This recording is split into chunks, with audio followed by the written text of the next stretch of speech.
जी कर रहे हैं तो इसको हटा दीजिए ना, भारी नहीं लग रहा है? भारी तो लग रहा है, मतलब पब्लिक के सपोर्ट के लिए कुछ भी कर सकते हैं। कुछ भी। इतना लंबा लंबा का ड्रेस का है? ये तो मेरा पहचान है जी। कोई भी मीडिया वाला आता है, दूसरा कपड़ा में देते इंटरव्यू, बाबू ये कपड़ा खोलो, तुम अपना वो कपड़ा पहनो, नहीं भैया उसी लुक में आते हैं। हाँ जी। तो लंदन सिर्फ जाना ही है, लौटना नहीं है? लंदन जाना है, फिर लंदन से आए हैं। अच्छा। तो वो भी है। हाँ।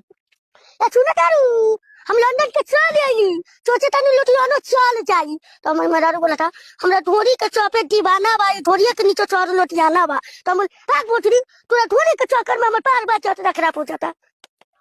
मतलब जहाँ भी है मेहरारू बदनाम है? जी मेहरारू बदनाम है। मतलब मेहरारू को कहीं से नहीं छोड़ना है? जी नहीं के छोड़ना है। कब से वीडियो बनाते हैं? जी 3-4 साल के बनाते हैं। तो भाग कह रहे पीछे, हमरा से डर लगता है। नहीं डर नहीं लगता है। का हो भैया फॉलो ना करबो, बहुत मेहनत करे तनी यार, फॉलो कर लो।